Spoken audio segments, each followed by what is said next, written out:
Welcome to another video from Gweilo 60. Today is day 13. Yes, day 13 of our quarantine here in Nanning, China. And boy, 2 more sleeps and we're out of here. I'm just going out on the balcony. Bear with me for a second. Today's topic is not about quarantine. Well, the first part of it was. Anyway, I'm just gonna sit out here and take a load off. It's cool out here today. It's only 16 degrees. It's a nice day in Canada for sure. But what is it gonna be like to be out of quarantine? What is it gonna be like to be on the streets of China? Is there gonna be prejudice out there against foreigners? The other day on midnight on the 27th or 00 on the 28th, they brought in a ban on all foreigners coming into the country. So there's very few foreigners because, as everybody knows, back in January when things were sort of hitting the fan, it was sort of like a mass exodus of foreigners and Chinese out of the country. People were afraid. They didn't know what to expect. They didn't know what was coming down the tube at them.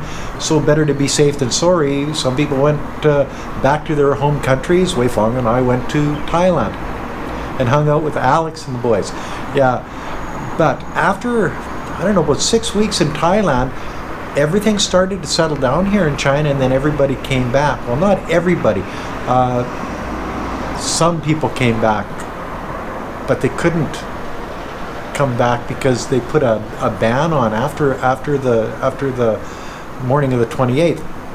So a lot of people just didn't get back in. We sort of seen it coming, I guess, and it was one of those things that I kept telling Wei Fong, either we go now or we don't go at all. It's either go to Canada or go back to China. We decided China would be the safest place. But how are the people on the streets of China going to treat foreigners? I know that in the West it hasn't been kind on Chinese. Everybody's blaming Chinese for this CV. There's been assaults on Chinese people, just basically racist, prejudicial, bad things happening to the Chinese people in the Western world because of the CV. I guess it's the idiots, the uneducated, the fools, and yeah, there's a lot of them out there that basically blame Asian people, and I say Asian people because they don't know the difference between a Japanese, a Korean, a Cambodian, or a Chinese person. So they're all being ostracized in the West, and because it's their race, yeah, then they're all to blame, even if it was something that nobody could foresee, stop, or even understand for a long time. It's still the common man, the common Asian man's fault that it happened. So I'm wondering if that's going to be reciprocated to foreigners in China. I won't know until I get on the streets here and figure it out. One of the first things I'm going to do is go out and start making videos on the streets of Nanning again. I'm going to get back into my old life.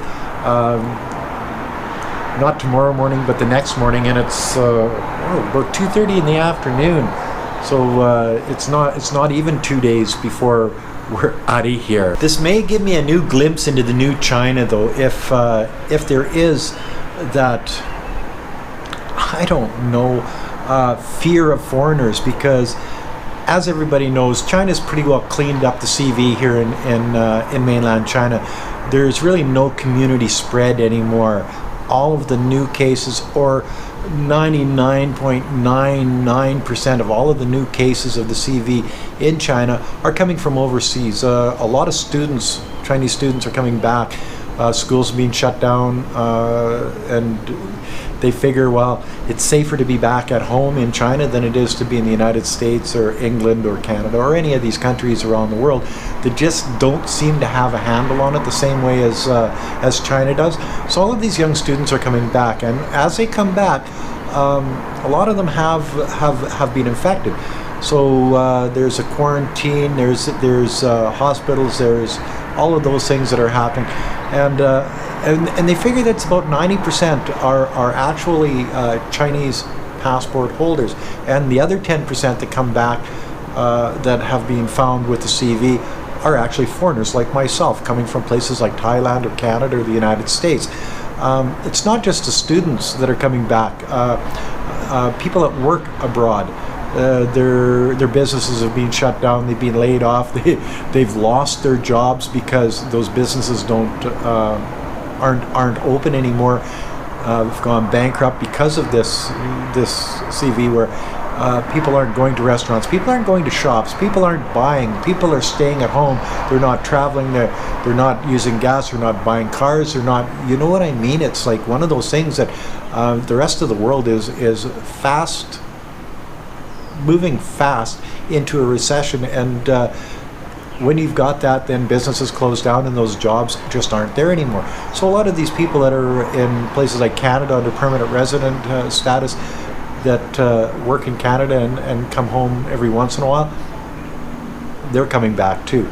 I know Wei Feng's brother was thinking about coming back. He hasn't lost his job yet, but half of the people at his restaurant in Vancouver have been laid off.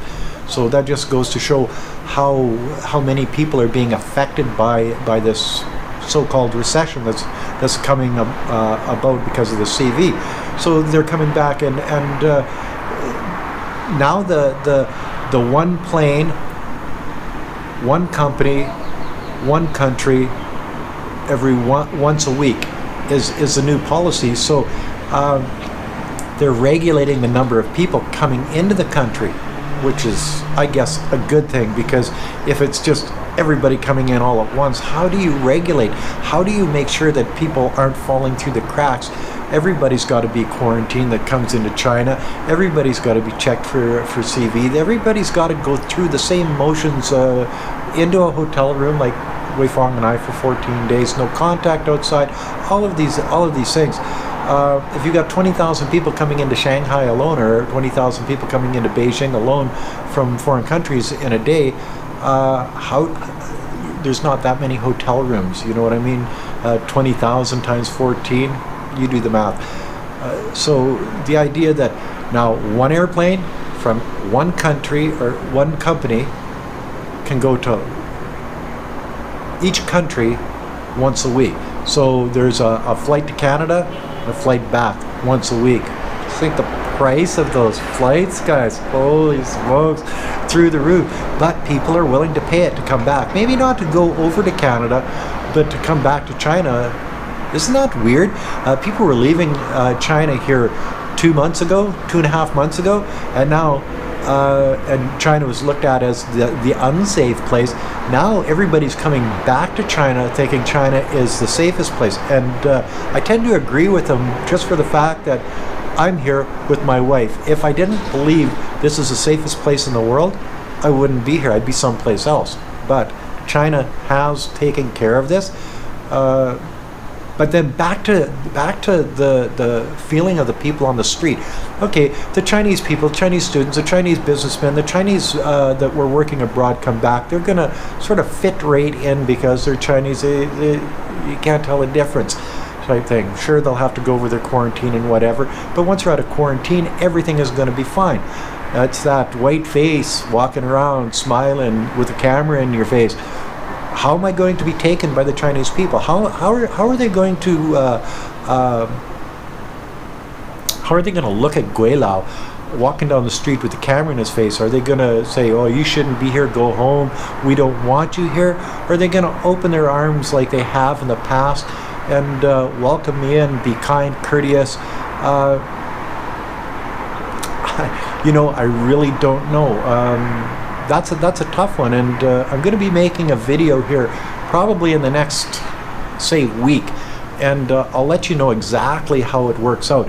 If the people are the same as they were before, welcoming, kind, courteous, good people, or are they going to be more cynical of a Westerner walking down the street, a Westerner in the wet market, a Westerner at Walmart, a Westerner at a restaurant, or at my soup kitchens that I like to go to in the morning, or my dim sum places I like to go to in the morning. Is it all going to be the same? Are the people on my street, are my neighbors going to be the same? Are they going to treat me the same? Boy, it's gonna be neat to see.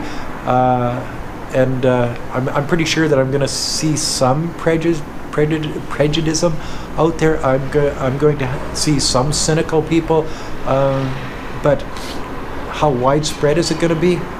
I don't know. Am I afraid? No, I'm not. I'm Gweilo 60. I don't have that in my brain at all. It's weird.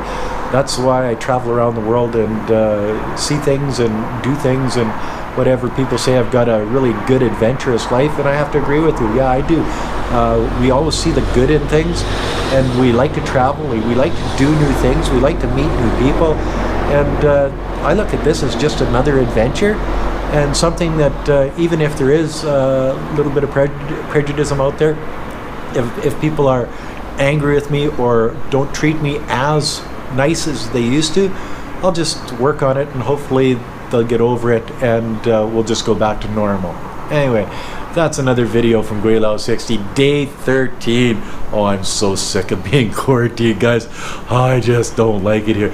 Beautiful hotel room, terrible food. Oh, not mine. It's disgusting. Anyway, it's like this much oil on the bottom of the thing all the time. It's just like, it's not good. I'm gonna have to get my arteries pumped out or cleaned out or drained out or something. Anyway, that's another video from Gweilo 60. If you like this video, as always, like, comment, subscribe, push that share button. Thanks for watching. Hit the bell, make a comment. And never forget to put a couple dollars on the Patreon account. It's for the kids. It's for poor rural Chinese children. Thanks for watching. Bye now.